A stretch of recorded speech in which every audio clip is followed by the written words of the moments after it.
Hello everyone. Before we start, make sure to like and subscribe to the channel, and leave a comment with where you're from and what time you're watching. That way, YouTube will keep showing you stories just like this one. Now, let's begin. The memories refuse to fade no matter how many years pass or how many times you try to bury them. Mine is from a Wednesday night in March of 2008, when I was 9 years old and still believed that locked doors could keep out anything dangerous. We lived in a 2-bedroom apartment on the 4th floor of a brick building in Newark, New Jersey, one of those places where the hallways always smelled like other people's cooking, and the elevator broke down at least twice a month. My dad worked at a distribution warehouse during the day, loading trucks and managing inventory, while my mom stayed home with me and my baby brother Mateo, who had just turned 8 months old and was in that phase where he drooled on absolutely everything. Our apartment was small, but my mom made it feel warm. With yellow curtains she had sewn herself and family photos covering every inch of wall space in the living room. I shared a room with Mateo at first, but a few months before that night my parents had converted the tiny storage closet at the end of the hallway into a bedroom just for me. It barely fit a twin mattress and a small dresser, but I loved it because it had a door that locked from the inside, a detail that would end up saving my life. My dad had been acting different in the weeks leading up to that night, though at 9 years old I did not have the words to describe what I was sensing. He came home later than usual, sometimes not until after I was already in bed, and I would hear him and my mom talking in hushed, urgent voices in the kitchen. Their conversations had a sharpness to them that made my stomach tight, even when I could not make out the actual words through my bedroom wall. Sometimes he would get phone calls on his cell and walk out onto the balcony to take them, pacing back and forth with his hand pressed against his forehead, like he was trying to hold something inside his skull. I asked my mom once if everything was okay, and she smiled that smile parents use when they are lying to protect you and said everything was fine, that Poppy was just tired from working extra shifts. I wanted to believe her. That Wednesday had been a normal day. School, homework at the kitchen table while my mom made rice and beans, playing peekaboo with Mateo until he laughed so hard he got the hiccups. My dad came home around 7, kissed my forehead, and barely touched his dinner. He kept checking his phone, kept glancing toward the front door like he was expecting someone. I went to bed at 9 like always and locked my little door out of habit. I woke up to the sound of our front door being kicked in. It was not like in the movies, where there is a dramatic crash and then silence. It was loud and fast and followed by shouting, deep male voices yelling things I could not understand at first, words blurring together into something that sounded like violence itself. My heart started pounding so hard I could feel it in my throat, in my ears, behind my eyes. I sat up in my little bed, pressing my back against the wall, and tried to make sense of what was happening on the other side of my locked door. I heard my mom scream, a sound I had never heard her make before, raw and terrified in a way that made her sound like a completely different person. Then my dad's voice, higher than normal, saying something like, "I told you I needed more time," over and over again. More yelling, something heavy hitting the floor. And then Mateo started crying from his crib in my parents' room, that piercing wail that babies make when they are truly frightened. And nobody went to comfort him. Nobody could. I pressed my ear against my bedroom door, trying to understand what was happening without making any noise. Through the thin wood, I could hear at least 3 different voices, maybe 4, and they were not speaking English. They sounded Eastern European, maybe Russian or Ukrainian, with accents that turned their words into something harsh and guttural. One of them kept repeating a number, something like 40,000, and every time he said it, my dad would respond in this broken, pleading voice that did not sound like my father at all. I heard my mom crying, asking them not to hurt anyone, promising that they would get the money somehow. One of the men laughed at that, this short, cruel sound that seemed to suck all the air out of the apartment. I wanted to open my door and run to my parents to make sure they were okay, but my body would not move. It was like my muscles had turned to stone, like some ancient survival instinct had taken over, and was screaming at me to stay hidden, to stay silent, to not let them know I existed. So I stayed pressed against that door, barely breathing, while my whole world fell apart on the other side. The violence escalated in waves. I heard what sounded like furniture being overturned, glass breaking, my mother begging in Spanish mixed with English. One of the men shouted at her to shut up, and then there was a sharp sound, like a slap, maybe something worse, followed by a thud and more crying. My dad started yelling then, really yelling, telling them to leave her alone, that she had nothing to do with this, that it was his debt and they should deal with him. Another impact, heavier this time, and my dad made this grunting noise that I still hear sometimes when I close my eyes. Mateo was screaming now, not just crying, but screaming in that way babies do when they sense real danger, and no one was going to him. I wanted so badly to help, to do something, but I was 9 years old, and there were grown men in my apartment hurting my parents, and I did not even have a phone to call for help. My room had no window. It used to be a storage closet, remember? So I could not climb out or signal to anyone. I was trapped in a box at the end of a hallway, listening to my family being terrorized, and all I could do was stay quiet and hope they forgot I existed. That hope shattered when I heard footsteps coming down the hallway toward my door. Heavy footsteps, slow and deliberate, like whoever was walking knew exactly where they were going. My mom started screaming again, different this time. She was screaming my name, telling me to hide, telling me not to open the door no matter what. Her voice cracked into something raw and desperate, and one of the other men must have done something to silence her because she went quiet in the middle of my name. The footsteps stopped right outside my room. I could see the shadow of feet blocking the thin line of light at the bottom of the door. There was a pause, maybe 2 seconds, maybe an eternity, and then the doorknob rattled. Someone was trying to get in. The lock held. That cheap little brass lock that came with the door when my parents converted the closet, and I remember thinking it was never meant to keep anyone out. It was just meant to give a 9-year-old girl some privacy. Now it was the only thing between me and whoever was on the other side. The man on the other side of the door started talking, and his voice was different from the others. Lower, rougher, with a thickness to it that made every word sound like a threat. He spoke in accented English, slow and deliberate, asking who was in here. I did not answer. I could not answer. I had backed myself into the corner farthest from the door, wedged between my dresser and the wall, making myself as small as possible. He asked again, louder this time, and when I still did not respond, he switched to a different tone entirely. He started describing what he was going to do when he got inside. The things he said, I will not repeat them here, not even after all these years. They were things no child should ever hear, things that painted pictures in my mind I have spent my entire adult life trying to erase. He was enjoying himself. I could hear it in his voice, this sick pleasure he was taking in terrorizing whoever was hiding behind this flimsy door. He did not know I was 9. He did not know I was a little girl clutching her knees to her chest and trying not to cry loud enough for him to hear. Or maybe he did know, and that made it worse. Then he started kicking the door. The first kick made the whole frame shudder, and I watched the wood splinter slightly near the lock. The second kick was harder, and I heard the hinges groan in protest. I was crying now. I could not help it. These silent tears streaming down my face while I bit down on my own hand to keep from screaming. On the third kick, a crack appeared in the door itself, running diagonally from the lock toward the top corner. He was going to get in. The lock was not going to hold. I was going to die in this tiny room that used to make me feel so grown up and independent, and my parents were not going to be able to save me, because they were being held down in the living room by men who wanted money my father apparently owed. I thought about Mateo, still crying somewhere in the apartment, and I wondered if anyone would be left to take care of him.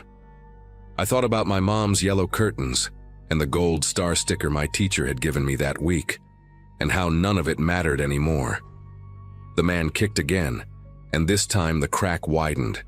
I could see a sliver of the hallway light through the damaged wood. And then another voice cut through the chaos. sharp, commanding, furious.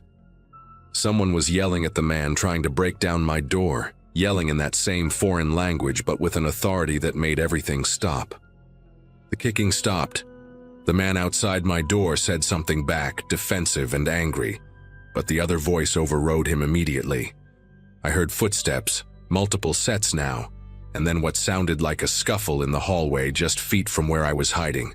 The commanding voice kept repeating something, and even though I did not understand the words, I understood the tone. He was telling the other man to back off. There was more arguing, voices overlapping, and then a single phrase in English that I will never forget as long as I live. The commanding voice said, clear as anything, "There are children here. We do not do this. We are not animals." The silence that followed lasted maybe 5 seconds, but it stretched out like hours in my memory. Then the footsteps retreated back down the hallway, away from my door, and I heard the men gathering in the living room again. I stayed in my corner, not moving, barely breathing, listening to what came next. The tone of the encounter had shifted entirely.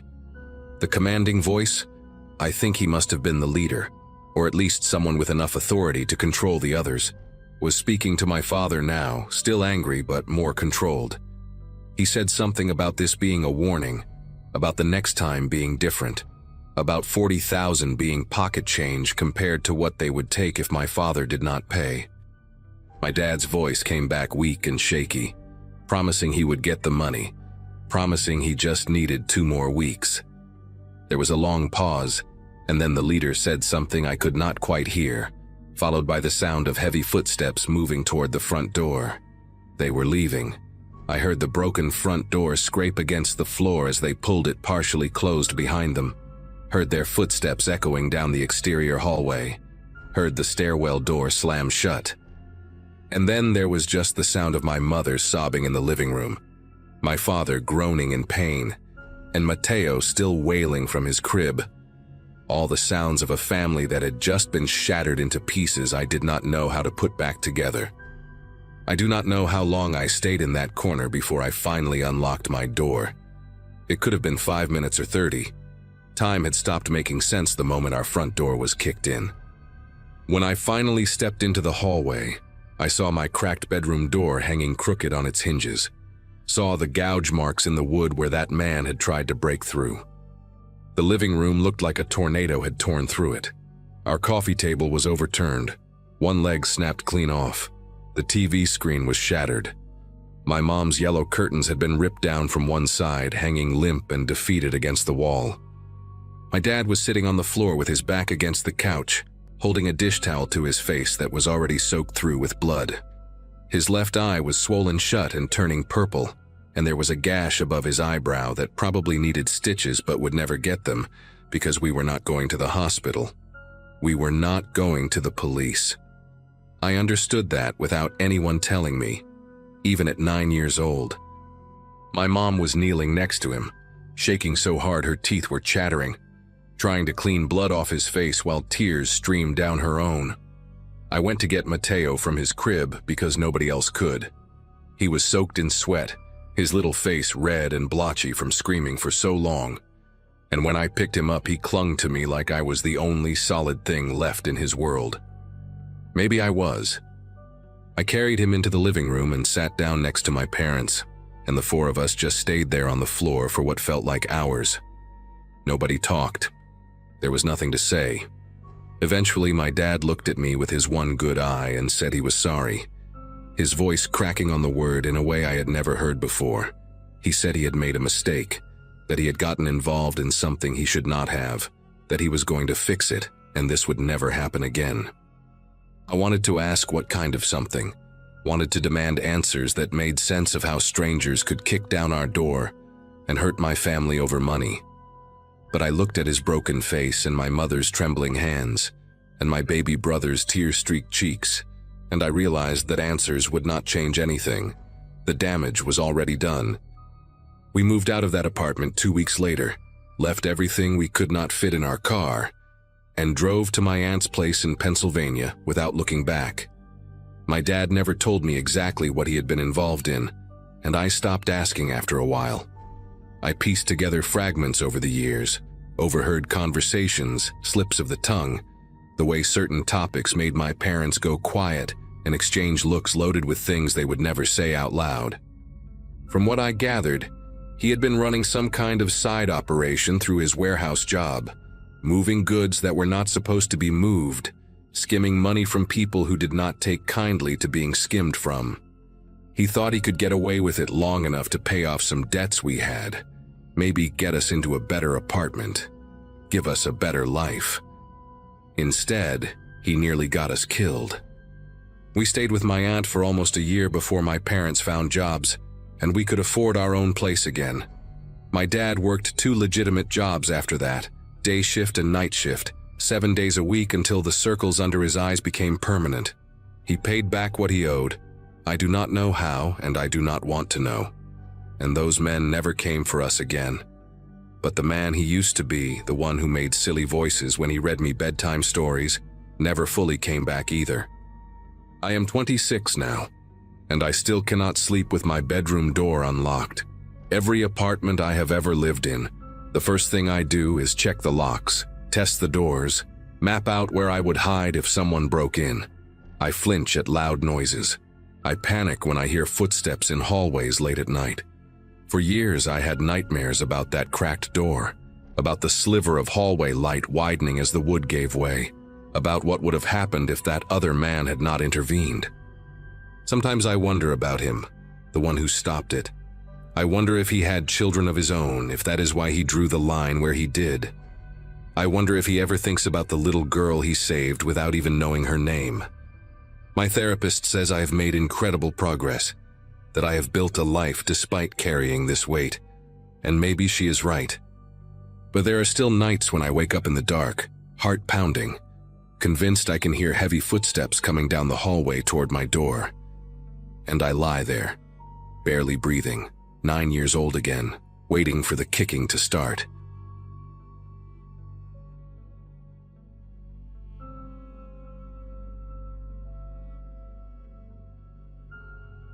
My cousin graduated high school the same year I started 2nd grade, which should give you an idea of how small I was compared to the older kids in our neighborhood. We lived in a suburb outside of Denver, one of those places where new developments kept popping up faster than families could fill them. There was this one section about 3 blocks from my house, a half-finished housing project that had stalled when the construction company ran out of money. The frames of houses stood like wooden skeletons, surrounded by dirt piles, abandoned equipment, and all sorts of debris that became our unofficial playground.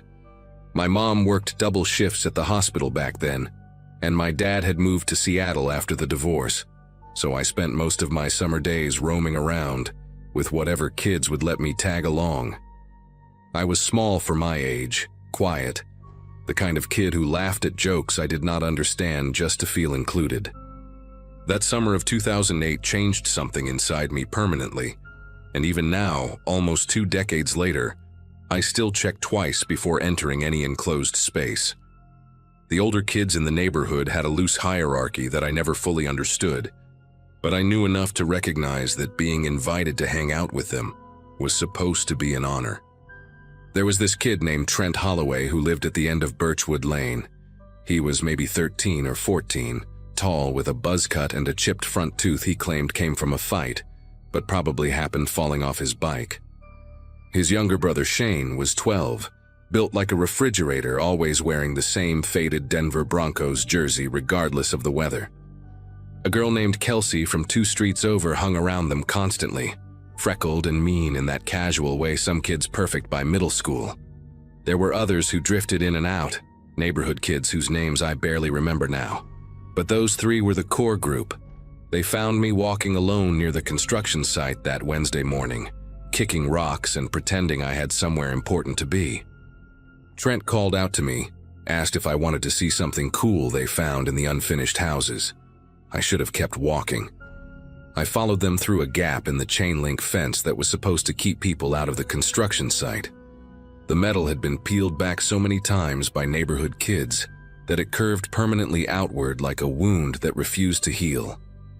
We walked past stacks of warped plywood, rusted rebar poking out of concrete slabs, and a bulldozer that had not moved in so long that weeds had started growing through its treads. The July sun was brutal that day, the kind of heat that made the air shimmer above the dirt and turned every metal surface into a branding iron. Trent led the way with Shane right behind him, and Kelsey walked next to me, close enough that her elbow kept bumping mine. She asked me questions about school, about my mom, about whether I'd ever kissed a girl. I answered everything, desperate to seem cool, not realizing she was gathering ammunition. The deeper we walked into the site, the more isolated I felt. The sounds of cars and lawnmowers faded until all I could hear was our footsteps crunching on gravel and the occasional creak of unstable wood settling in the heat. They brought me to what was supposed to be the basement of one of the unfinished houses. The walls were poured concrete, gray and cold despite the summer heat, and the floor was just packed dirt with puddles of stagnant water in the corners. Construction materials were scattered everywhere: pipes, wooden beams, bags of hardite cement that had absorbed moisture and turned solid. But the thing that caught my attention was this massive barrel sitting against the far wall. It was industrial-sized, the kind you see on the back of trucks carrying chemicals or industrial waste. Maybe 4 feet tall and wide enough that I could have fit inside with room to spare. The plastic was dark blue, faded and scratched, with a lid that had been removed and set aside. Trent walked over to it and slapped the side, and the hollow boom echoed off the concrete walls. He turned to me with this grin that showed his chipped tooth and asked if I wanted to see what was inside. Shane and Kelsey were already moving to position themselves between me and the only way out, a wooden ramp that led up to ground level. I did not notice that at the time. I was too focused on trying to impress them, too eager to prove I was not scared of anything. Trent told me the barrel was a time machine. He said it with a straight face, like he was letting me in on a secret the other kids in the neighborhood did not know about. If you climbed inside and closed your eyes, you could travel anywhere you wanted. That was the game. Shane nodded along, adding that he had done it twice already and gone back to see dinosaurs. Kelsey said she had visited the future and seen flying cars. Even at 7 years old, I knew they were lying. I knew this was some kind of trick. But the way they were all looking at me, waiting, expectant, made my legs move toward that barrel anyway. I told myself I would just look inside, just peek over the edge to see what was in there. The inside was dark, stained with something brown that could have been rust or dirt or something worse. It smelled like old rainwater and chemicals. Trent put his hand on my shoulder, friendly, encouraging, and asked if I was brave enough to try it. His grip was tighter than it needed to be. I said sure I would try it. I still remember the exact moment I decided to climb in, the way my sneakers squeaked against the plastic rim, the way the barrel wobbled slightly under my weight. I thought I was being brave. I thought this was what it took to finally belong. The second I was fully inside, everything changed. The barrel was deep enough that when I crouched down, my head was below the rim. The plastic walls curved around me, slick and cold against my arms. I heard Trent say something to the others, and then there was a scraping sound, the lid. They were putting the lid back on. I shot up immediately, tried to push against it, but Shane was already pressing down with both hands. The lid was not designed to lock, but it fit snugly into a groove at the top of the barrel. And with someone holding it in place, there was no way I could push it off from inside. I started yelling, asking them to stop, telling them this was not funny. Through the thin plastic, I could hear them laughing. Kelsey made her voice high and mocking, imitating my panic, and the other two laughed even harder. I pounded on the walls with my fists, kicked at the bottom, screamed until my throat burned. The air inside was already getting thick, hot, hard to breathe. Every exhale bounced back at me from the curved walls, warm and damp against my face. I begged them to let me out. I used the word please over and over, something I had been taught meant people had to listen. They did not listen. They just kept laughing, their voices distorted through the plastic like sounds from another world. Time stopped making sense inside that barrel. It could have been 5 minutes or an hour, I had no way of knowing. The heat was unbearable, sweat pouring down my face and stinging my eyes, my shirt soaked through and sticking to my skin. I tried to calm down, tried to breathe slowly like my mom had taught me when I had nightmares, but every breath felt like it was not enough. The walls seemed to press closer with each passing second, even though I knew that was impossible. I could hear them talking outside, their voices casual now, bored even. Shane asked Trent how long they should keep me in there. Trent said until I stopped crying, then maybe a little longer to teach me a lesson. Kelsey suggested they go get sodas from her house and come back later. The idea that they might leave me there, alone in the dark, made something inside me snap. I started screaming again, not words anymore, just raw sound tearing out of my throat. I clawed at the lid, at the walls, felt my fingernails bend backward against the hard plastic. One of them broke, and I felt the sharp sting of blood on my fingertip.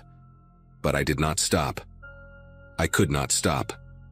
Every instinct in my body was telling me I was going to die in that barrel, suffocated and forgotten in the basement of a house that would never be finished. Then I heard a different sound, a deep, low groan that did not come from any of the kids. The barrel shifted beneath me, tilting slightly to one side. I heard Kelsey say something, her voice suddenly uncertain, and Shane asked what that noise was. The groan came again, louder this time, followed by a cracking sound that seemed to come from everywhere at once. I did not understand what was happening, but I felt the barrel move again, sliding a few inches across the dirt floor. Outside, Trent shouted something I could not make out, and then there was chaos. Footsteps running, voices overlapping, another crack that sounded like wood splitting. The barrel tipped further, and I braced myself against the curved walls, my heart pounding so hard. I could feel it in my teeth. Something was wrong with the structure above us. Later, I would learn that the wooden supports holding up the floor of the house above the basement had been rotting for months, weakened by rain and neglect. The weight of the construction materials stored up there, the pipes, the bags of cement, the leftover lumber, had finally become too much. The floor was collapsing, and I was trapped directly underneath it.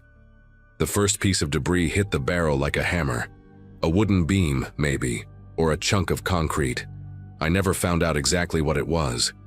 The impact dented the plastic inward, pressing against my shoulder hard enough to leave a bruise that would last for weeks. I screamed, but the sound was swallowed by the noise of the collapse, cracking, crashing, the thunder of heavy objects falling. The barrel rolled, and suddenly I was tumbling inside it, my head slamming against the walls, my elbows and knees scraping against the rough plastic. Dust poured in through the seam where the lid met the rim, filling my mouth and nose, making me choke. I curled into a ball, made myself as small as possible, and prayed to a God I had only heard about in Sunday school. The world outside was ending, or at least it sounded that way. I felt something massive land on top of the barrel, pressing the lid down so hard that the plastic groaned under the strain. For one terrible moment, I was certain the whole thing would crush inward and flatten me like an insect. But the barrel held. It was industrial grade, built to survive being dropped off trucks and dragged across warehouse floors. That cheap, ugly blue plastic container became the only thing standing between me and a ton of falling rubble. When the noise finally stopped, the silence was almost worse. I could not move. The barrel was wedged at an angle, pinned in place by whatever had landed on top of it, and the space inside had shrunk, the dented walls pressing against me from multiple directions. I could feel blood trickling down my forehead, warm and sticky, mixing with the sweat and dust on my face.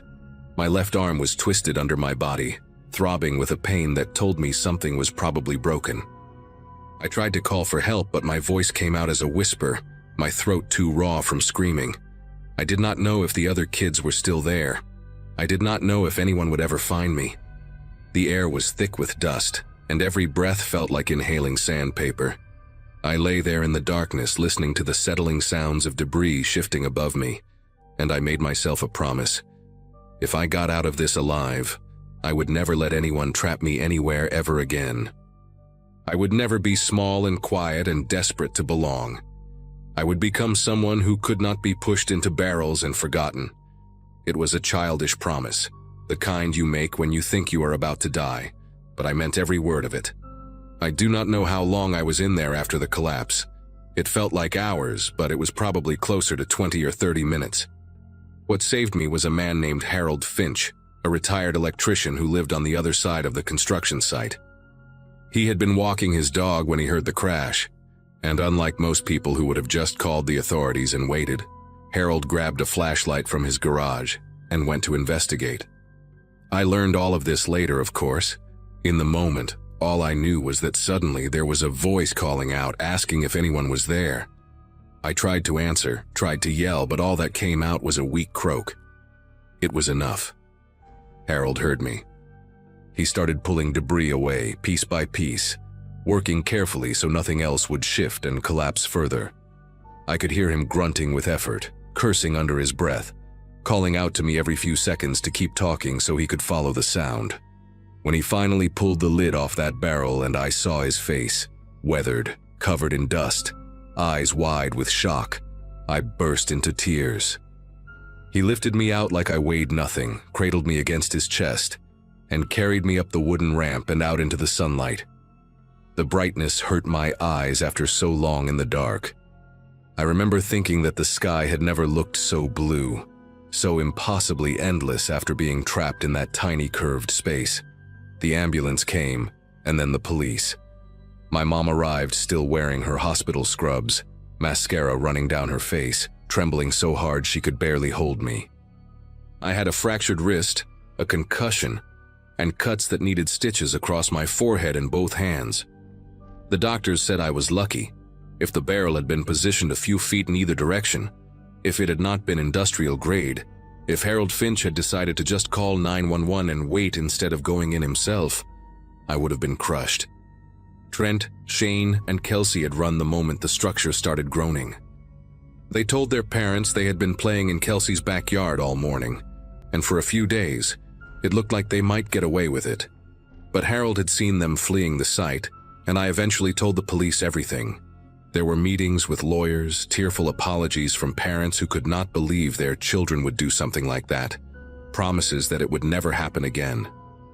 The Holloways moved away before the summer ended. I heard later that Trent got sent to some kind of behavioral program in another state.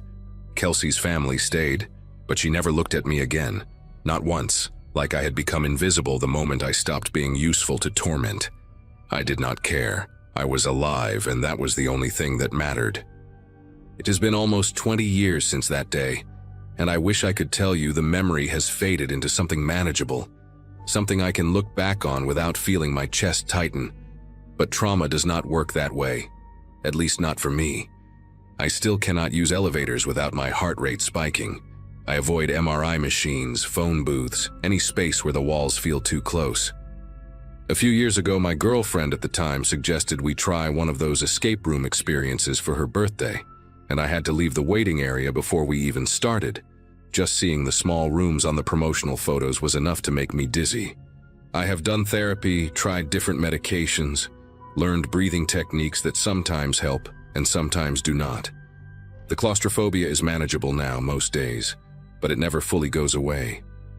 It lives in my body like a second heartbeat, quiet until something triggers it, and then suddenly I am 7 years old again, curled up in the dark, listening to other children laugh while I beg to be let out. The worst part is not the fear itself, it is knowing exactly where it came from, knowing that it was planted in me deliberately by kids who thought my terror was entertainment. I looked up Trent Holloway a few years ago, just out of curiosity.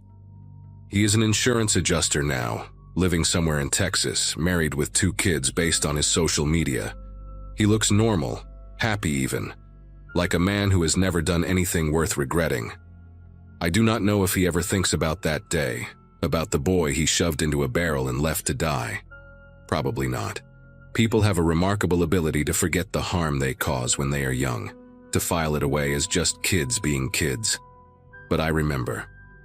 I remember the sound of the lid scraping into place, the echo of my own screams bouncing off plastic walls, the weight of the world collapsing on top of me. I remember Harold Finch's face when he pulled me out, the way he kept saying, "It is okay. You are okay, son. even though we both knew nothing about that situation was okay. I sent Harold a card every Christmas until he passed away 6 years ago. His family invited me to the funeral, and I stood in the back and cried for a man who had no obligation to save me, but did it anyway. That is the thing about people. Some of them will lock you in barrels and laugh, and some of them will dig through rubble with their bare hands to pull you out. I got to meet both kinds before I turned 8 years old. I try to be the second kind now, every single day. It is the only thing that makes the memory bearable.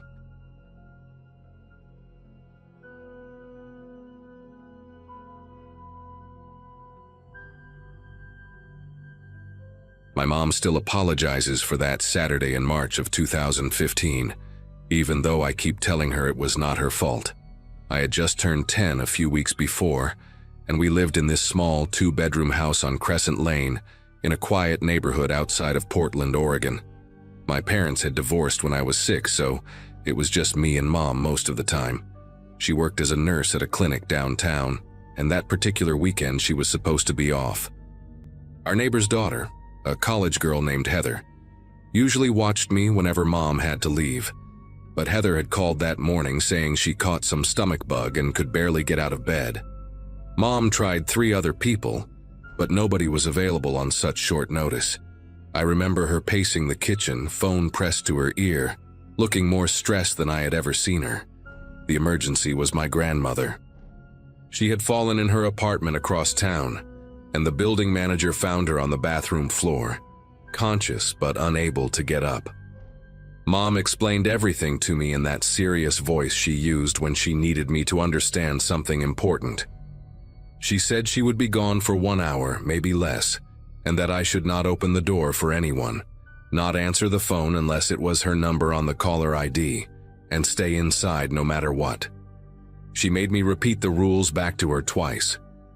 I was a responsible kid, always had been, and I think she trusted me more than most parents would trust a 10-year-old.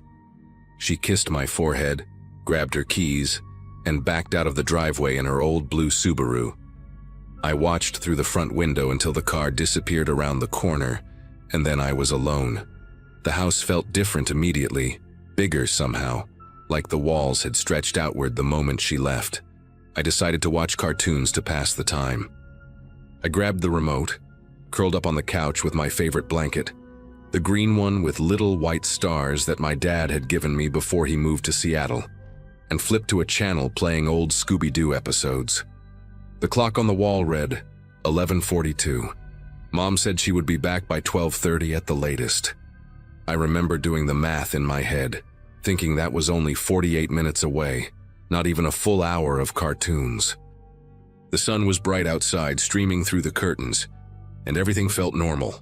Our cat, a fat orange tabby named Pumpkin, jumped onto the couch and curled up against my legs. I scratched behind his ears and focused on the screen, where Shaggy and Scooby were running from a guy in a monster costume. I must have been watching for about 15 minutes when the first knock came. It was soft, almost polite. 3 gentle taps on the front door.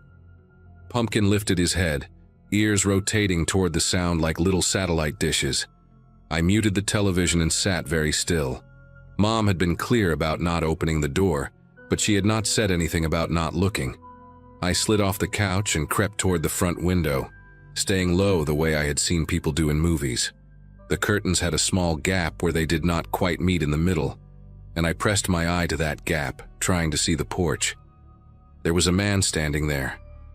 He was tall, maybe in his 40s, wearing a dark green jacket and jeans. He had a clipboard in one hand and a baseball cap pulled low on his forehead, the kind of cap with no logo, just plain gray fabric. He did not look scary exactly, but something about the way he stood bothered me. He was too still, like he was listening rather than waiting. He knocked again, harder this time. 4 sharp raps that made the door rattle in its frame. I pulled back from the window and pressed my back against the wall, heart beating fast in my chest. Pumpkin had jumped off the couch and was standing in the hallway, tail puffed up to twice its normal size, staring at the door. Then the man spoke. His voice was calm, friendly even, the kind of voice a teacher might use when explaining something to a student. He said he was from the electric company, that there had been some reports of power surges in the neighborhood, and he needed to check our meter. He said it would only take a minute. I stayed frozen against the wall, barely breathing, remembering what Mom had told me. Do not open the door for anyone. The man waited a few seconds, then knocked again, louder now, the friendly tone slipping from his voice like a mask falling off. He said he knew someone was home because he could see the television light flickering through the window. He said he really needed to check that meter, that it was important, that there could be a fire hazard if he did not inspect it today. His voice had an edge to it now, something sharp underneath the polite words. I wanted to yell that my mom would be home any second, but my throat felt like it had closed up completely. The knocking became pounding, 5 or 6 heavy blows that shook the whole door, and then suddenly it stopped. Complete silence. I counted to 30 in my head, then to 60, waiting for something else to happen. I thought maybe he had given up and left. I was about to peek through the curtain gap again when I heard footsteps, but they were not going away from the house, they were going around it. The footsteps crunched on the gravel path that ran along the side of our house, the path that led to the backyard, to the back door. My bedroom was at the back of the house, and so was the kitchen, and the back door had this old lock that Mom always complained about, saying she needed to get it replaced because it was flimsy and loose. I heard the footsteps stop. Then I heard the back doorknob rattle, a sharp metallic sound that echoed through the quiet house. Pumpkin hissed, actually hissed, something I had never heard him do in the 4 years we had owned him. The rattling stopped for a moment, and I let myself hope that the lock had held, that he would go away now.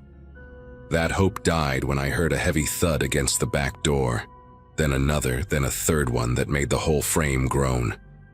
He was throwing his shoulder against it, trying to break it down. I ran. I did not think about it, did not plan it. My legs just moved on their own. I sprinted down the hallway to my bedroom and dove into my closet, pulling the door shut behind me and burying myself under a pile of dirty laundry and old stuffed animals. The closet smelled like dust and the strawberry shampoo from my unwashed clothes, and I pressed both hands over my mouth to keep from making any sound. Through the thin walls, I heard a loud crack, the unmistakable sound of wood splintering, and then a heavy thump as the back door swung open and hit the kitchen wall. He was inside. I heard his boots on the linoleum, slow and deliberate, not rushing at all, like he had all the time in the world. I heard him open a cabinet, then another, the hinges squeaking in that familiar way I had heard 1,000 times when Mom made dinner. Then came a sound that made my whole body go cold, a long metallic scrape, the sound of something being dragged across the counter. I knew exactly what that sound was because I had heard it every time Mom pulled a knife from the wooden block next to the stove. He had taken a knife from our kitchen. The footsteps left the linoleum and moved onto carpet, which meant he was in the living room now. I heard him pause, probably looking around, and then the footsteps resumed, heading down the hallway toward the bedrooms. Toward me. I squeezed my eyes shut so tight that colors exploded behind my eyelids, and I prayed harder than I had ever prayed in my entire life. The footsteps stopped right outside my bedroom door. I could hear him breathing, heavy and slow, and I could see his shadow through the crack at the bottom of the closet door, a dark shape blocking the light from the hallway. The bedroom door creaked open. I heard him step inside, heard the floorboard by my dresser groan under his weight, the same floorboard that always woke Mom up when she came to check on me at night. He was maybe 10 feet away from where I was hiding, separated only by a closet door and a pile of laundry. I bit down on my own hand to keep from screaming, tasted blood on my tongue, and waited for the closet door to open. Then a car door slammed outside. The sound was distant but unmistakable, and I heard the man freeze, his breathing stopping for a second. Another sound followed, the beep of a car being locked, and then footsteps on the front porch, quick and hurried. Mom. She was back early. I heard her keys jangling as she searched for the right one, and the man in my room moved fast, his boots thumping against the carpet as he left, heading back down the hallway toward the kitchen. I heard the back door bang against the wall again as he ran through it.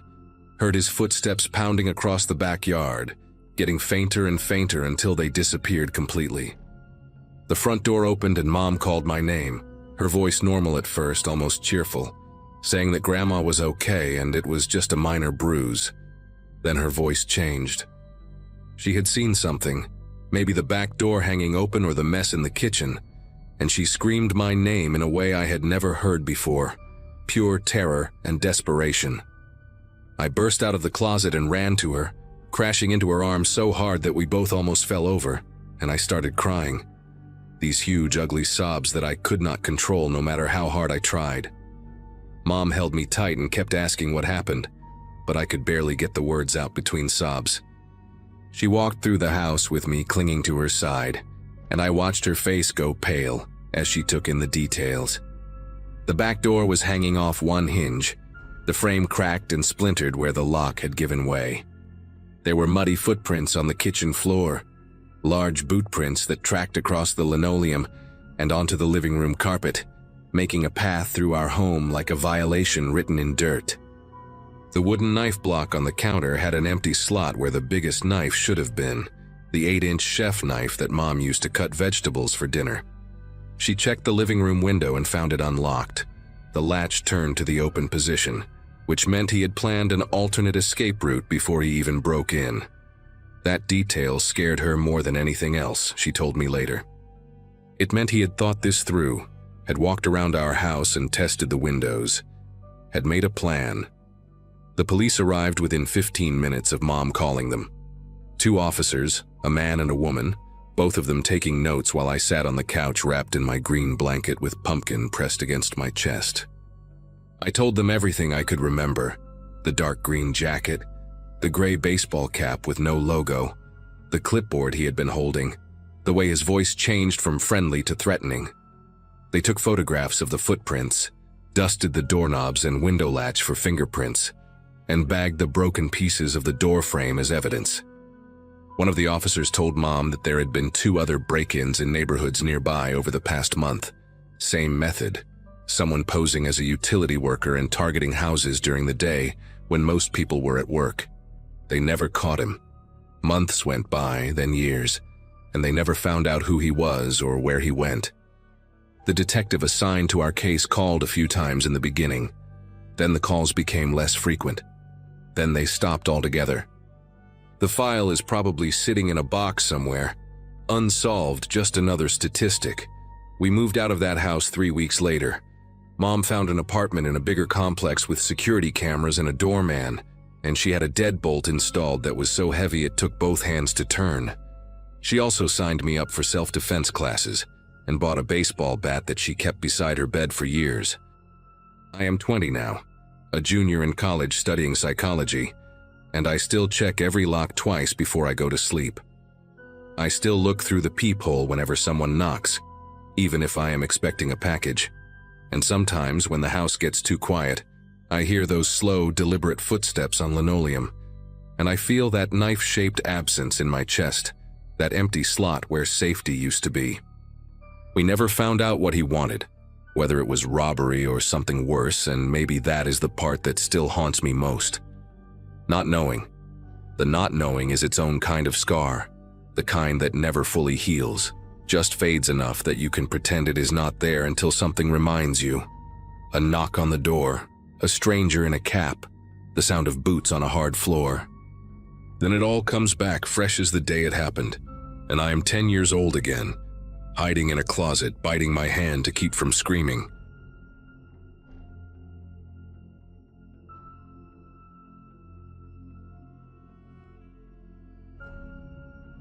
Lily had just turned 6 the week before, and she had been begging me for days to take her to see the new dolls at Brennan's, this big department store, about 20 minutes from our apartment in Wilmington. It was a Saturday afternoon in April 2017, one of those bright spring days where the sun made everything feel safe and normal. I had just wrapped up a long week managing inventory at a warehouse distribution center. The kind of job where you spend most of your time staring at spreadsheets and wondering how you ended up there after college. My husband was out of town visiting his mother in Virginia, so it was just me and Lily for the weekend. She was wearing her favorite purple jacket, the one with the little butterfly patches she had picked out herself, and her hair was in two messy pigtails because I never could get them as neat as my mom used to do mine. We walked into that store holding hands, and I remember thinking how much I loved these small moments with her, just the two of us on a simple Saturday errand. Brennan's was crowded that day, packed with families doing their weekend shopping, and the toy section sat in the back corner of the second floor.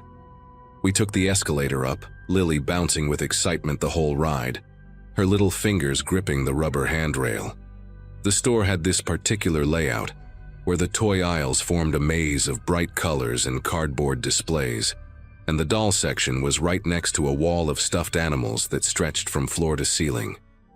I parked our cart at the end of the aisle and told Lily she could walk ahead to look at the dolls while I checked my phone for a message from my husband.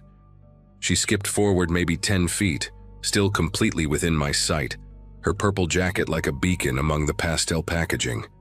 I glanced down at my phone for what felt like 3 seconds, maybe 5 at most. When I looked up, a woman I had never seen before had her hand wrapped around my daughter's wrist and was pulling her toward the opposite end of the aisle. The woman was maybe in her late 40s, with short auburn hair that looked freshly dyed and a beige cardigan over a floral blouse. She looked like someone's aunt, like someone you might see at a PTA meeting or a church potluck. That was the thing that made everything feel so surreal in those first seconds.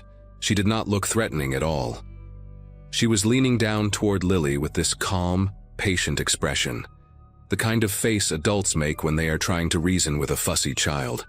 Lily was pulling back, her little sneakers squeaking against the linoleum, and I could see the confusion on her face turning into fear. I dropped my phone. I think it hit the floor, but I did not hear it, and I started moving toward them. Everything felt like it was happening underwater, too slow and too fast at the same time, and I remember my legs felt like they belonged to someone else.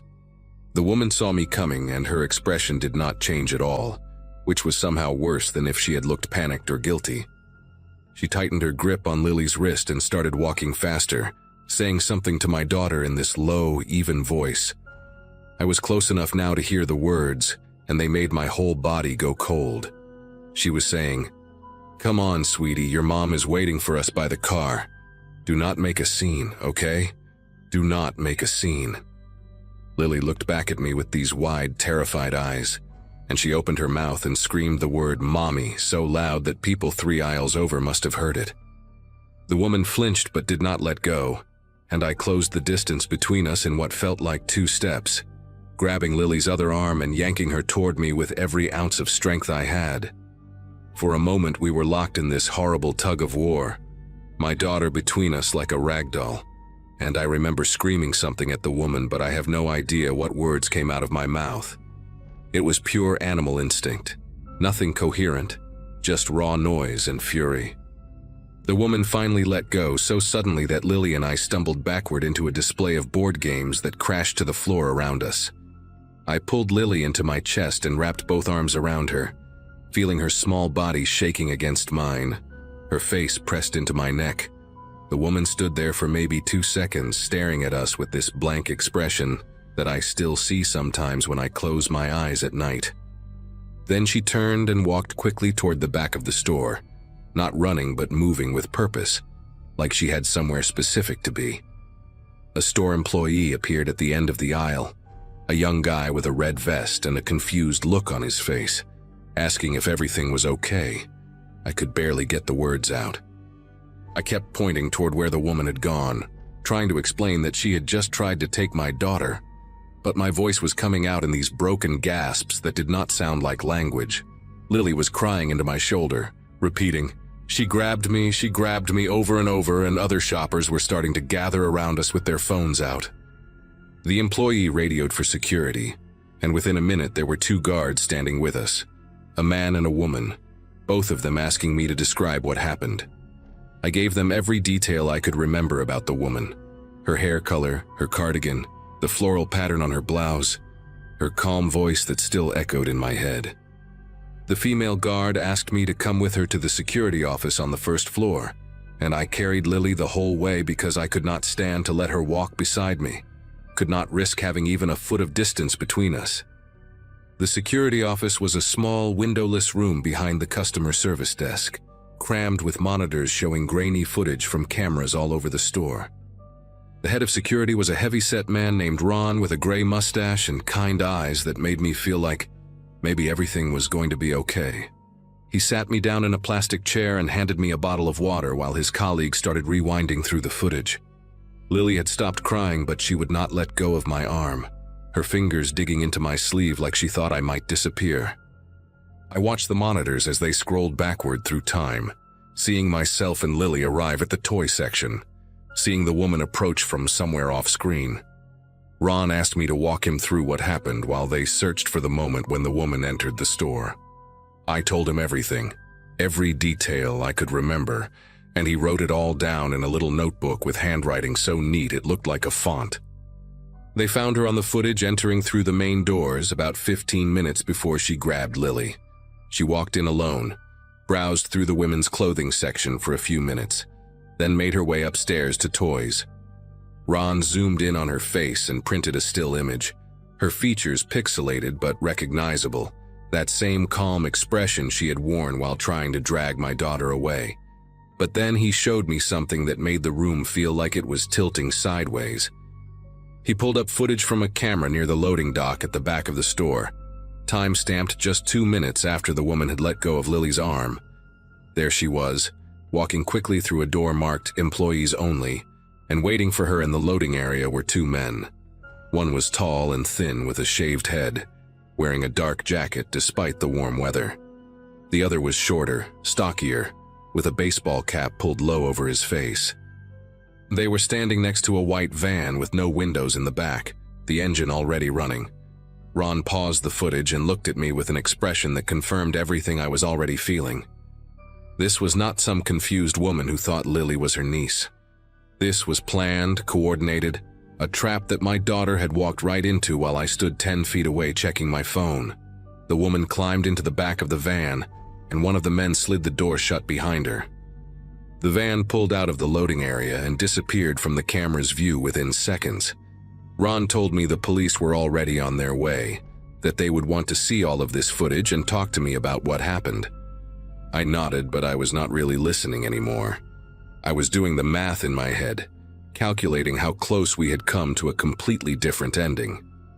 If Lily had not screamed, if I had looked at my phone for 10 seconds instead of 5, if the woman had been just a little bit faster or a little bit stronger.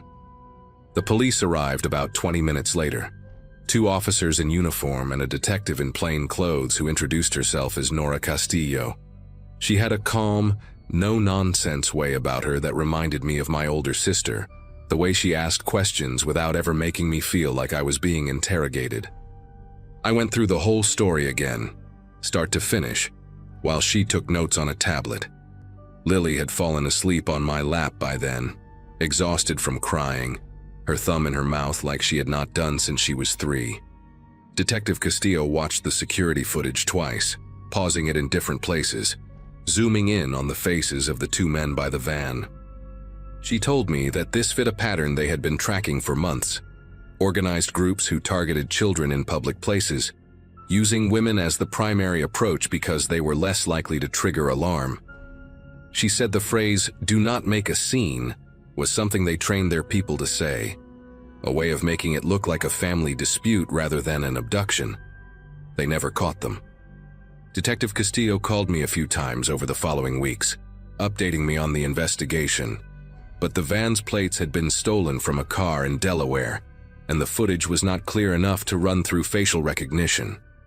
She told me that groups like this moved constantly, hitting different stores in different cities, never staying in one place long enough to be tracked. The woman who grabbed Lily could be anywhere by now, could be approaching another child in another toy aisle at this very moment. That thought kept me awake for months, still keeps me awake sometimes.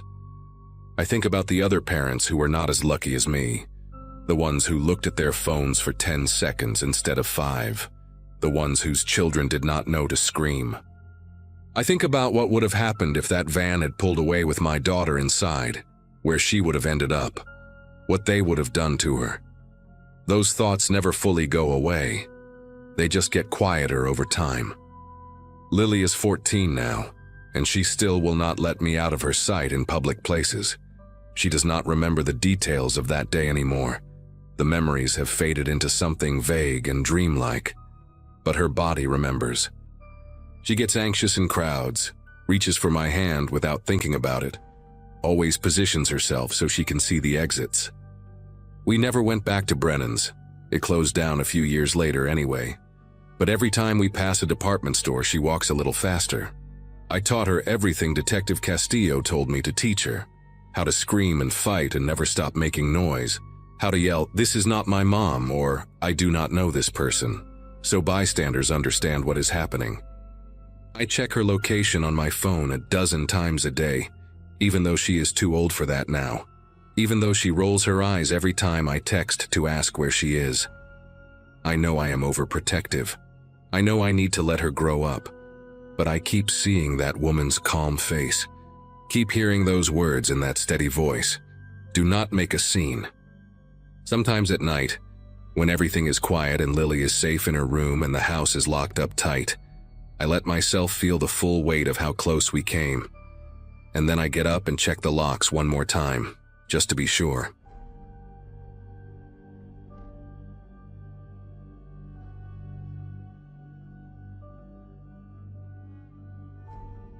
Every Friday afternoon, right after the school bus dropped me off, my mom would already have my overnight bag packed and waiting by the front door.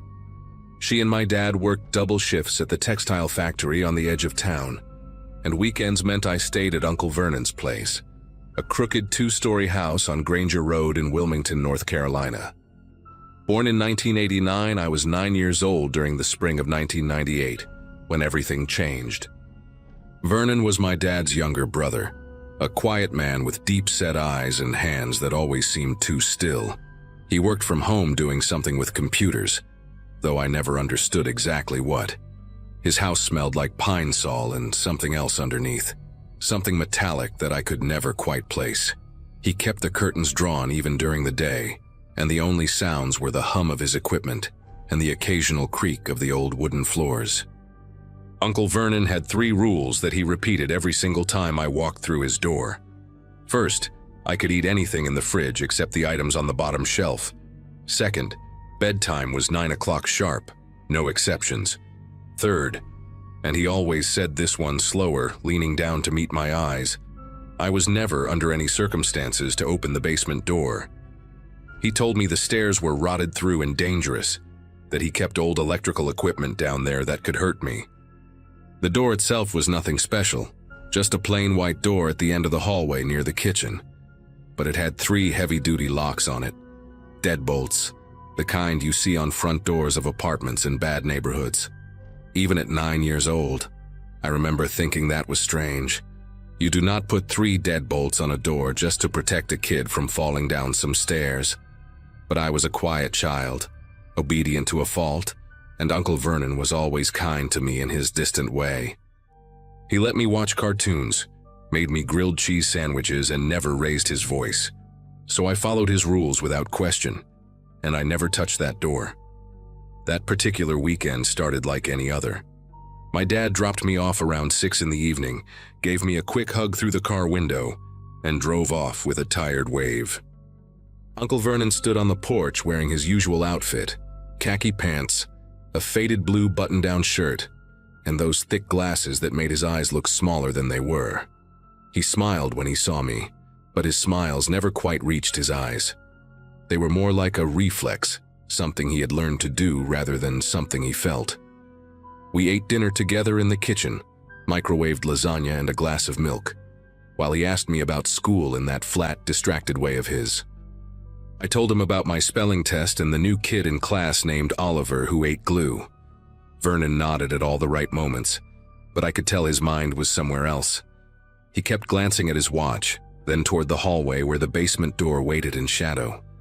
After dinner, I settled into my usual spot on the living room couch with a blanket and the remote control. Vernon had basic cable, which meant I could watch Cartoon Network until 9 o'clock. He disappeared into his office down the hall, a small room packed with computer towers and tangled wires, and I heard the familiar click of his door closing. That was normal. He always worked at night, typing away at something I was never allowed to see. Around 8:30, I heard his office door open, followed by his footsteps moving through the house. But instead of coming to check on me, the footsteps went the other direction, toward the kitchen, toward the basement. I heard the metallic scrape of locks being turned, one after another, then the creak of a door opening, then footsteps descending stairs that were supposedly too dangerous for anyone to use. I turned the volume up on the television and pretended I had not noticed. That was what good boys did. They minded their own business and followed the rules. 9 o'clock came and Vernon reappeared from somewhere in the back of the house, his face calm and expressionless as always. He told me it was bedtime, and I did not argue. The guest room was on the second floor, a small space with yellow wallpaper and a twin bed that squeaked every time I moved. There was a window that looked out onto the backyard, but Vernon kept it locked and covered with thick curtains. He tucked me in the way he always did, mechanical, efficient, like he was following instructions from a manual. He said goodnight, turned off the lamp, and closed the door behind him. I lay there in the dark, listening to the old house settle around me. The pipes groaned, the walls creaked, and somewhere beneath me, through the floorboards and the ceiling of the first floor and whatever lay below that, I heard something else. A sound so faint I almost convinced myself I had imagined it. A voice, muffled, distant, but unmistakably human. Someone was crying. I pulled the blanket up to my chin and squeezed my eyes shut. It is just the pipes, I told myself. Old houses make weird noises. That is what my dad always said when our own house creaked at night. But the sound continued, rising and falling in a rhythm that pipes do not make. It was a person, a young person, maybe a teenager, sobbing and short, hitching breaths like they were trying to stay quiet but could not help themselves. My heart pounded against my ribs so hard I could feel it in my throat. I wanted to call out for Uncle Vernon, but something stopped me. Some instinct buried deep in my 9-year-old brain that whispered, "Do not let him know you heard." I do not know how long I lay there, rigid under the covers, listening to that awful sound. It could have been minutes. It could have been an hour. Eventually, the crying stopped. The house went silent. And somehow, despite everything, I fell into a thin, restless sleep, filled with dreams I could not remember when I woke. A noise jolted me awake sometime in the middle of the night. The room was pitch black, and for a moment I could not remember where I was. Then it came back to me. Uncle Vernon's house, the guest room, the crying from below. I held my breath and listened. Footsteps. Heavy, deliberate footsteps on the first floor, directly beneath my room. Then a different sound, something being dragged across the hardwood. It was a scraping, stuttering noise, like something heavy and unwilling being pulled along the floor. I heard the basement door creak open. I heard Uncle Vernon's voice, low and calm, saying words I could not make out. And then I heard another voice, a younger voice, male, pleading in broken, desperate tones. The words were muffled through the floor, but the terror in them was unmistakable. "Please, and stop, and I want to go home." My whole body went cold. I was 9 years old and I did not fully understand what I was hearing, but I knew in some primal animal way that something very bad was happening in this house. I should have stayed in bed. I should have pulled the covers over my head and waited for morning. That is what I tell myself now, decades later, when the memories come back in the middle of the night. But I was a child, and children are curious even when they are afraid, maybe especially when they are afraid. I slipped out from under the blanket and crept toward the bedroom door, my bare feet silent on the cold wooden floor. The door was old and heavy, and I opened it just a crack, just enough to see the staircase leading down to the first floor. The hallway below was dim, lit only by a faint glow coming from the direction of the kitchen. I could hear Uncle Vernon's voice more clearly now, that same calm, measured tone he used when he told me the rules. And I could hear the other voice too, the young one, no longer pleading but whimpering softly like an injured animal. Every instinct screamed at me to go back to bed, but my feet carried me forward anyway. I crept down the stairs one at a time, my hand gripping the railing so tight my knuckles ached. At the bottom of the stairs, I pressed myself against the wall and peered around the corner toward the kitchen. The basement door stood wide open, spilling a sickly yellow light into the hallway. And there was Uncle Vernon, his back to me, dragging someone, through that forbidden doorway. The teenager was maybe 15 or 16, with shaggy brown hair matted with sweat and dirt. His wrists were bound behind his back with gray duct tape, and there was more tape wrapped around his mouth, muffling his cries into pathetic nasal moans. His eyes were wide and red-rimmed, tears cutting tracks through the grime on his cheeks. He was wearing a torn green jacket and jeans that were filthy, like he had been wearing them for days, maybe weeks. Vernon pulled him by the collar with one hand, completely unbothered by the boy's thrashing, like he was hauling a bag of garbage to the curb. I stood there, unable to move, unable to breathe, watching my uncle drag a bound and beaten teenager into the basement like it was the most ordinary thing in the world. Then Vernon stopped, his head tilted slightly, like a dog hearing a distant whistle. He turned around slowly, and his eyes found me standing at the bottom of the stairs in my pajamas. For a long moment, neither of us moved. The teenager on the ground went still too, his muffled cries cutting off abruptly as he followed Vernon's gaze and saw me. His eyes locked onto mine, and I saw something in them that I will never forget. A desperate, flickering hope, like he thought maybe I could save him. Then Vernon smiled. It was not the mechanical smile I was used to. This one was different. Warmer, almost. Like he was genuinely pleased to see me. He released the teenager's collar and straightened up, brushing off his hands on his khaki pants. "Hey, buddy," he said in that same calm voice. "Go back to bed. You did not see anything." He said it like he was reminding me to brush my teeth. Casual, friendly, like we were having a perfectly normal conversation in the middle of a perfectly normal night. I ran. I do not remember making the decision to run. My body just moved on its own, turning and scrambling back up the stairs on all fours like a frightened animal. I heard Vernon call after me, still calm, still friendly. "It is okay, buddy. Everything is okay. Just go back to sleep." I did not stop.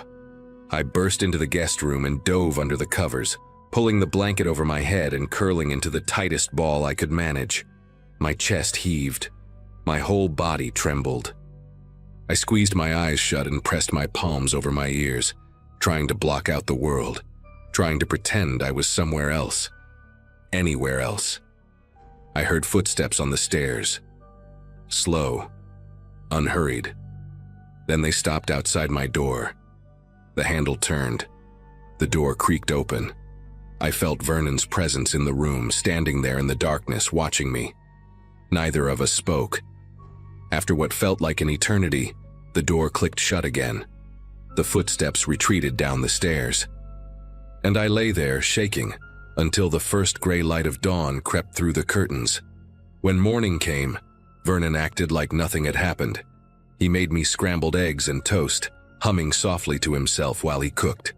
The basement door was closed and locked, all 3 deadbolts firmly in place. The hallway floor was spotless. No scuff marks, no dirt, no sign that anyone had been dragged across it just hours before. Vernon asked me if I slept well, and I nodded because I did not trust my voice. He smiled that mechanical smile and told me my dad would be picking me up around noon. I sat at the kitchen table and ate my eggs in silence, my eyes fixed on my plate, terrified to look anywhere else. The house smelled like pine sol again, stronger than usual, like Vernon had been cleaning all night. When my dad arrived, I ran to the car without looking back. I climbed into the back seat and stared out the window as we drove away, watching Uncle Vernon wave from the porch, his hand moving slowly back and forth like a metronome. I never told my parents what I saw. I was 9 years old, and I did not have the words. And part of me, a bigger part than I want to admit, Was afraid that if I said anything, Vernon would know. Vernon would find out. Vernon would come for me. After that weekend, I refused to go back to Uncle Vernon's house. I threw tantrums, faked sickness, did everything a 9-year-old could do to avoid being left there again.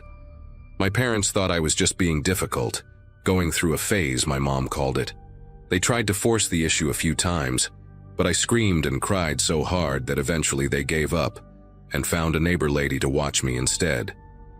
Vernon came to our house for Thanksgiving that year, and I locked myself in my room and refused to come out until he left. My dad was furious with me, said I was being disrespectful to family. I took the punishment, no television for a week, without complaint. It was worth it. Anything was worth it to never be alone with Vernon again. Over the years, I saw him less and less. He moved away when I was 12 somewhere out west, and the family lost touch. I grew up, went to college, got a job, built a life. I buried that night so deep I almost convinced myself it had been a nightmare. Almost. Then, 15 years later, I saw his face on the evening news. Vernon Caldwell, 53 years old, arrested in Albuquerque, New Mexico for the kidnapping and imprisonment of 2 teenage boys. The police had found them in a soundproofed room beneath his garage, malnourished and terrified but alive. The news anchor said Vernon had been linked to at least 4 other missing persons cases across 3 states, dating back over 2 decades. They showed his mugshot.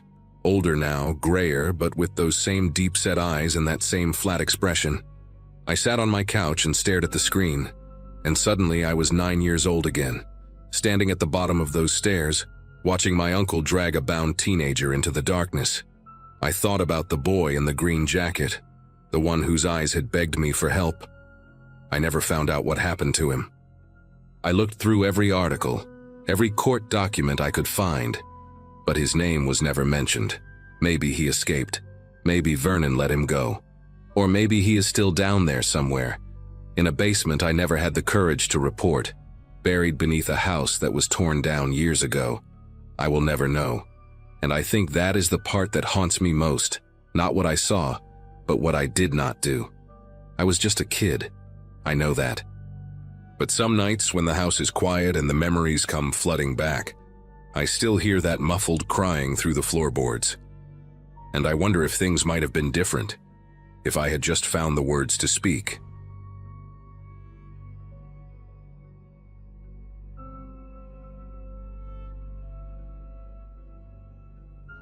Seventh grade was the year I learned what real fear feels like. Not the kind you get from horror movies or haunted houses at the fair, but the deep, paralyzing kind that starts in your chest and spreads through your whole body until you cannot breathe. It was a Friday in March 2014, and I had been running a fever all night, so my mom finally let me stay home from school. We lived in a quiet suburb outside of Baltimore, on a street called Ashford Circle where nothing interesting ever happened. My dad worked as an accountant and left the house around 6 every morning. My mom was a nurse at a hospital 20 minutes away, and her shift started at 7:30. Before she left, she stuck a yellow note on the refrigerator with her neat handwriting. "Take your medicine at noon, drink fluids. Do not answer the door for anyone. Call me if anything happens." I barely glanced at it. Our neighborhood was the kind of place where people left their cars unlocked, and kids rode bikes until the streetlights came on. The idea that something bad could happen there seemed almost ridiculous. The morning went by slowly, the way sick days always do. I watched cartoons for a while, then switched to some action movie on cable that I had already seen twice before. My throat hurt and my head felt stuffed with cotton, but it was manageable. My older sister Natalie was away at college in Virginia, so I had the whole house to myself, which felt like a rare kind of freedom. Around 11, I heated up leftover chicken soup and ate it on the living room couch, something my mom never allowed when she was home. Outside, the sky was a flat, heavy gray, the kind that makes everything feel muted and still. I looked out the front window at some point and noticed how empty the street was. All the neighbors were at work, all the kids at school. The only movement was a single crow hopping across the Delgado family lawn 3 houses down. For the first time that morning, the silence in the house started to feel less comfortable and more like something pressing against my ears. It was around 12:30 when I first heard it. I had just taken my medicine and was walking back to the couch when there was a sound at the front door.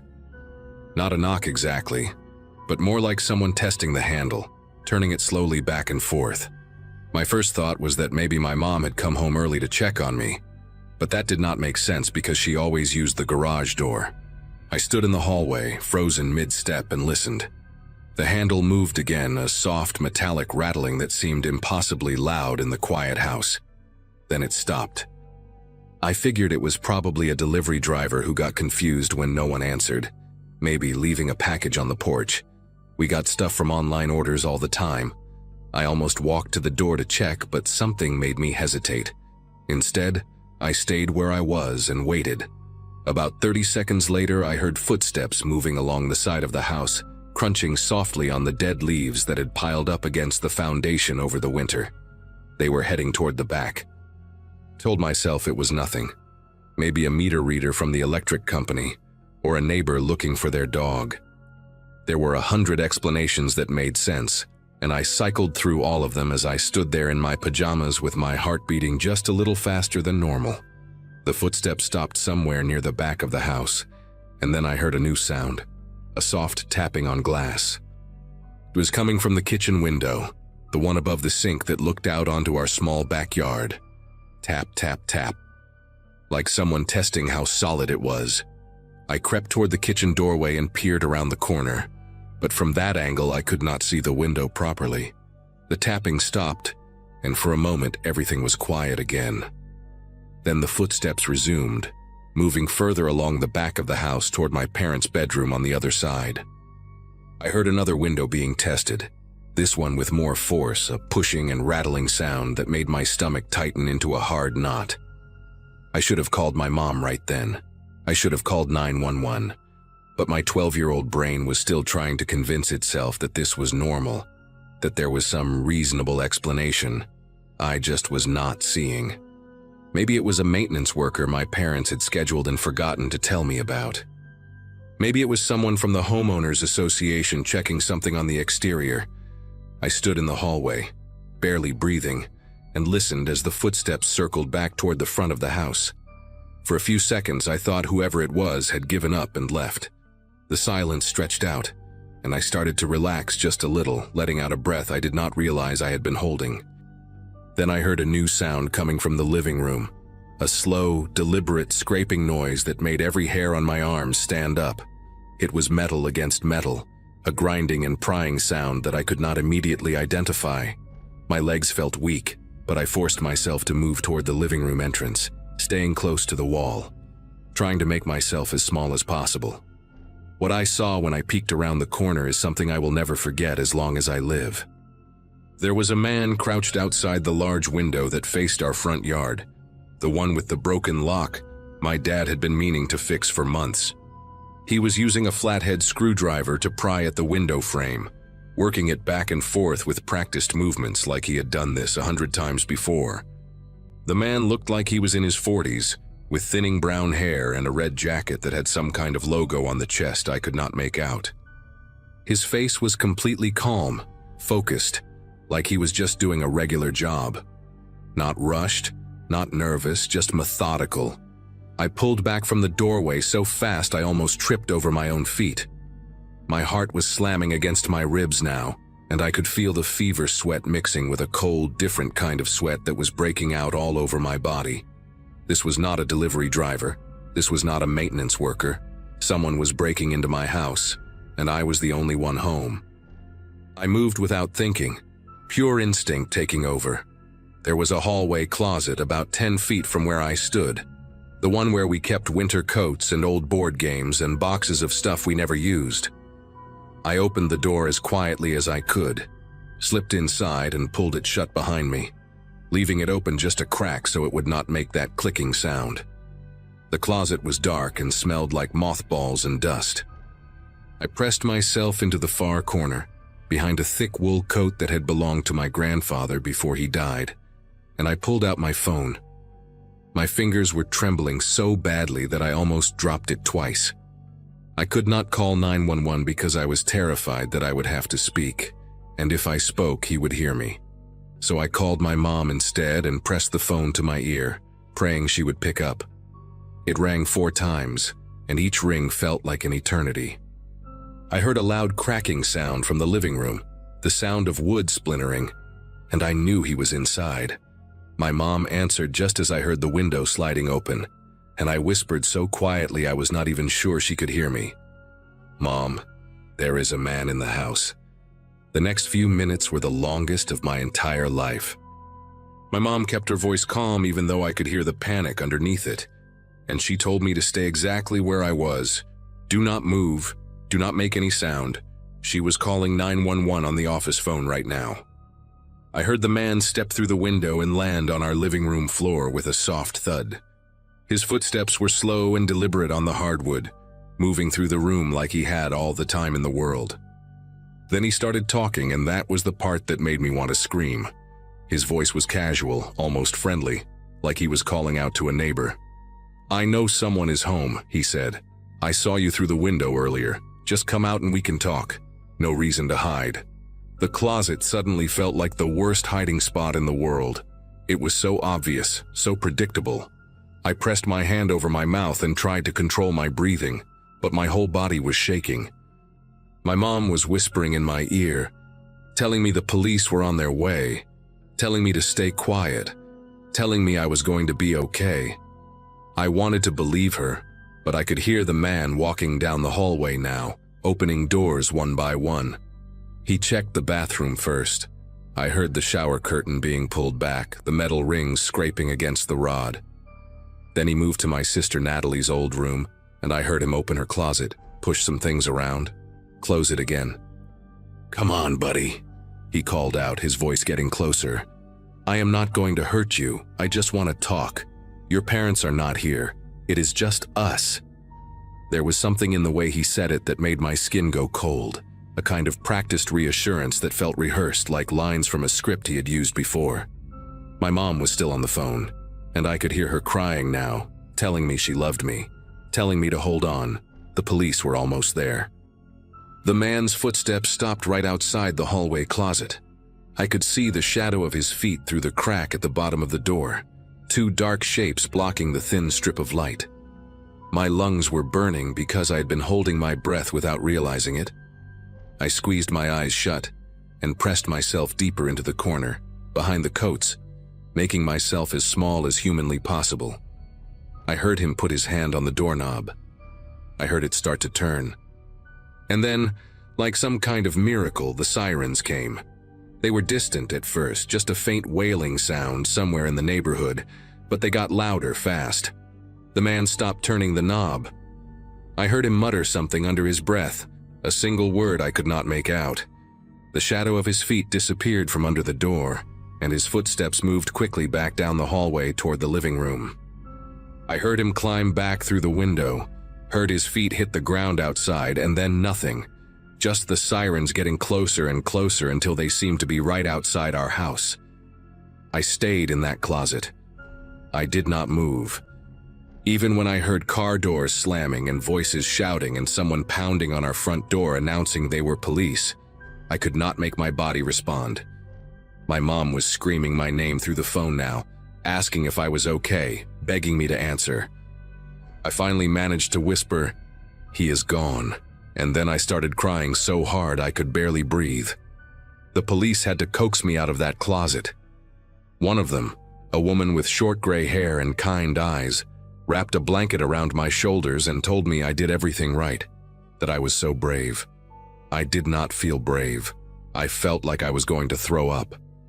My mom made it home in 15 minutes, a drive that usually took her at least 25. She ran through the front door and grabbed me so hard I thought she might crack my ribs, and she did not let go for a long time. My dad came home from work right after, his face pale and his tie loosened like he had been pulling at it the whole drive. The police asked me questions for what felt like hours, and I told them everything I could remember. The red jacket, the thinning hair, the screwdriver. the way he talked like we were old friends. They dusted for fingerprints and took photographs of the damaged window frame. A detective named Rourke, a tall man with a thick mustache and a voice like gravel, told my parents they would do everything they could to find the guy. But it was what they found on our security cameras that really changed everything. My dad had installed a basic system the year before, just 2 cameras covering the driveway and the front porch. When the police reviewed the footage, they did not just find the break-in. They found weeks of recordings showing the same man in the red jacket walking past our house, sometimes slowly, sometimes stopping to look.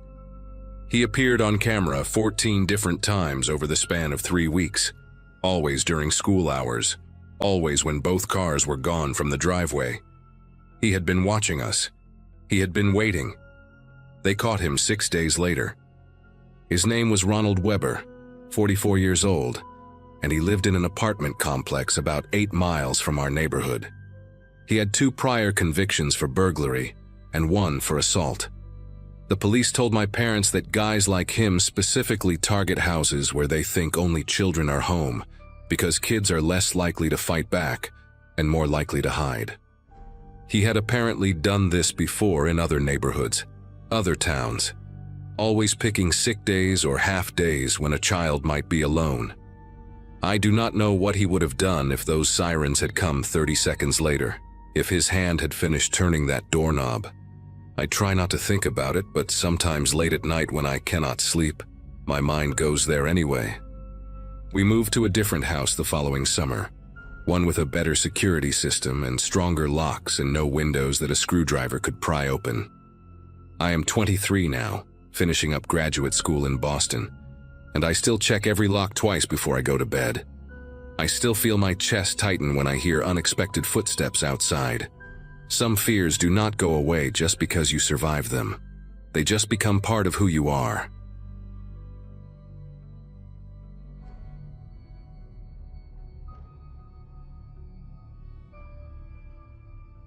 Back when I was a kid, my world revolved around the little playground a few blocks from home.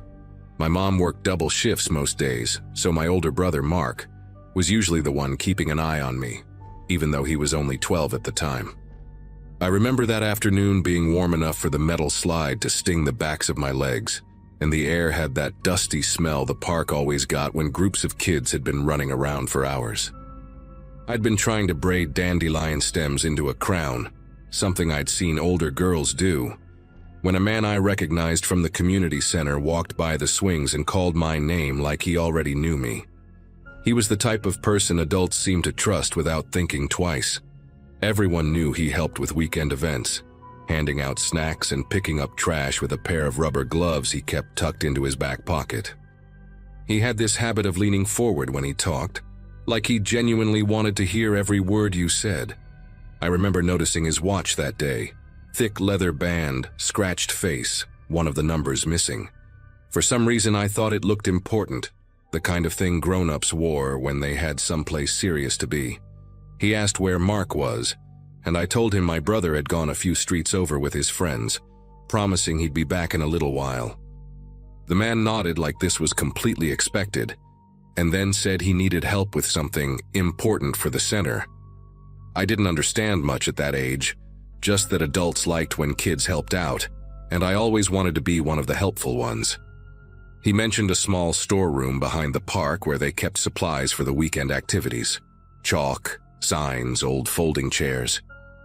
I remember feeling oddly proud that he'd asked me specifically, like I'd been trusted with some kind of little mission. When we reached the back of the park, I noticed the door blended into the walls so well it looked almost hidden. He unlocked it with a key he kept on a long cord around his neck, and I followed him inside without thinking. The room smelled like old cardboard and warm plastic, and there was a single bulb buzzing above us, flickering just enough to make the shadows shift on the floor. Before I could even ask what he needed help with, the door clicked behind me, and he turned the lock with a movement so casual it didn't register as wrong, until he positioned himself between me and the way out. The shift in his behavior was subtle, but even at 6, I could tell something wasn't right. He started talking in this slow, drawn-out way, asking if anyone ever told me how grown up I seemed. I remember staring at the floor, tracing the shape of a dent in the concrete with my shoe, because looking at him suddenly felt uncomfortable. He moved closer, not touching me, but close enough that the air felt too crowded for such a small room. His voice dropped lower, almost like he didn't want anyone outside to hear, and he kept making comments that didn't sound like the things adults usually said to kids. The bulb above us flickered again, and without warning, he rested his hand on the metal shelf beside me, trapping me between the crates and his arm. I didn't understand the meaning behind his gestures, but I knew I didn't like it.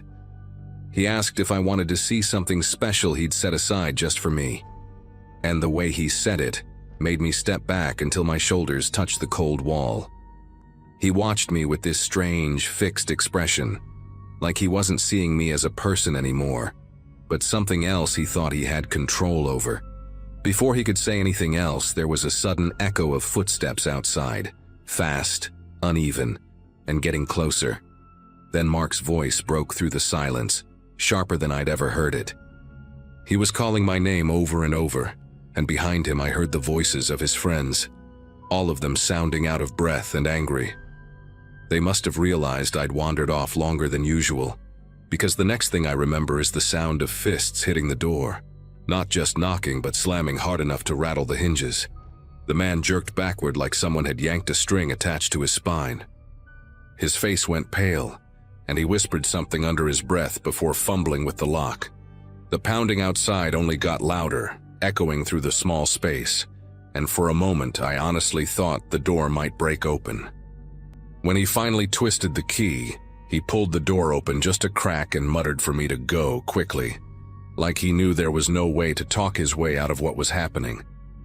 I slipped past him, my legs stiff and shaky, and ran straight into Mark's arms. Mark didn't let go of me right away. He kept one arm around my shoulders while grilling the man with questions, demanding to know why I'd been in there with him and why the door was locked. His friends stood behind him, tense and ready to jump in if anything happened. The man tried to act calm, adjusting the cord of his key and insisting it was a misunderstanding, that he'd only been showing me where they kept supplies. But his voice shook just enough for even a kid to notice, and he wouldn't look any of them directly in the eye. One of Mark's friends, Tyler, pointed out that adults didn't usually give private tours to little kids in rooms with no windows. Another said he'd seen us walk toward the back of the park and thought it was weird. The man stepped away from the door as if putting distance between us would somehow erase what he'd done. I remember staring at the ground, too overwhelmed to process anything except the relief of being outside that room again. Mark kept me close, shielding me in that protective way older siblings sometimes have even when they're scared themselves. When we got home, Mark told our mom everything before I even had the chance to speak. She didn't yell or panic the way I expected. She just listened, her hands still, her face tight with anger she didn't want me to see. The next morning she went to the community center and spoke with someone in charge. I wasn't in the room, but I could hear the edge in her voice through the thin office walls. Whatever she said must have hit hard, because 2 days later the man wasn't around anymore. His name was taken off the volunteer board, and no one seemed to know where he'd gone. As a kid, I assumed adults handled everything behind the scenes, and that was the end of it. But now looking back, I realize how close things came to becoming something much darker. Sometimes when I think about it, I picture that dim room with the buzzing light and the way he stood between me and the door. Then I think about Mark, 12 years old, sprinting across the playground because he realized his little sister had been gone too long. If he and his friends hadn't shown up when they did, I genuinely don't know what would have happened. All I know is he disappeared from our neighborhood after that day, and no one ever spoke his name again.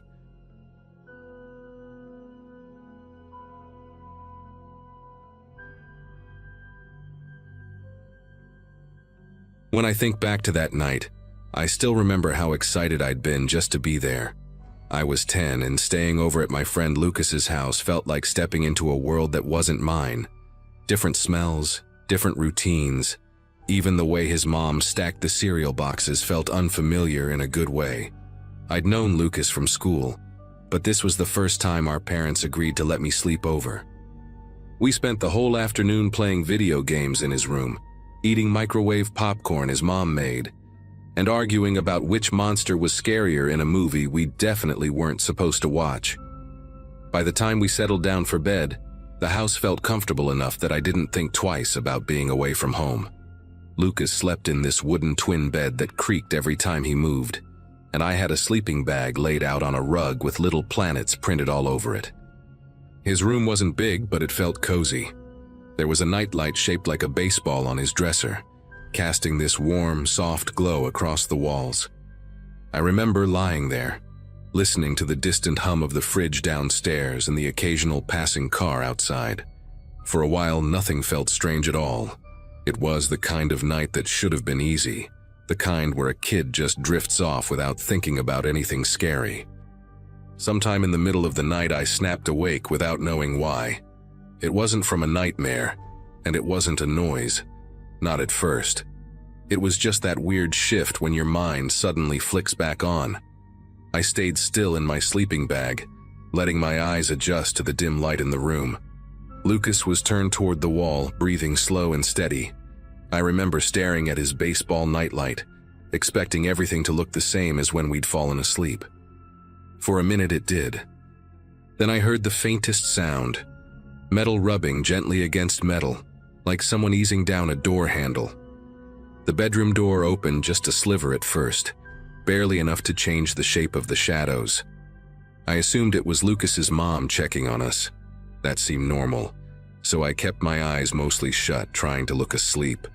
But the door kept opening, slow and deliberate, and something about the rhythm of it felt wrong.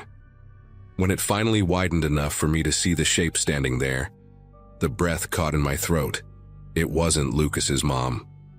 The silhouette filling the doorway was much taller, with broad shoulders and the kind of stillness adults don't usually have when they're half asleep and checking on kids.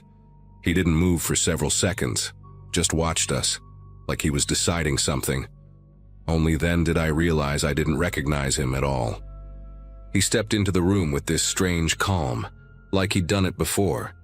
The nightlight barely reached him, but I could make out enough to know he wasn't anyone I'd seen around their house earlier. His clothes looked dark, and his posture didn't match the relaxed way Lucas's dad carried himself when he'd said goodnight hours earlier. The man moved closer to the bed, and I could hear him breathing. Slow, steady, too controlled. He leaned toward Lucas and whispered something, a short string of words I couldn't make out, like he was speaking through clenched teeth. Lucas didn't respond, didn't stir at all. His stillness made everything feel even stranger. The man leaned in again, whispering deeper this time, as if expecting an answer that never came. I kept my face angled toward the wall, pretending to sleep but watching him through the smallest slit of vision I could get away with. The man straightened up and turned his attention toward me. I didn't know why at the time, but the way he shifted his weight felt intentional, almost rehearsed. He walked slowly across the room, his shoes making barely any sound against the carpet. I could smell something faint on him, like old cologne mixed with damp fabric. He crouched next to my sleeping bag, close enough that I could see the outline of his knees pressing into the rug. I didn't dare breathe too deeply.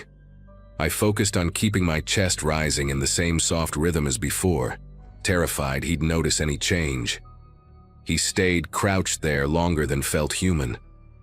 I didn't hear him whisper anything to me, but I could sense him examining me, the way someone sizes up a photograph or a locked door. I kept waiting for him to touch my shoulder or shake me awake, but he didn't. Instead, he tilted his head slightly, like he was trying to study my face in the low light.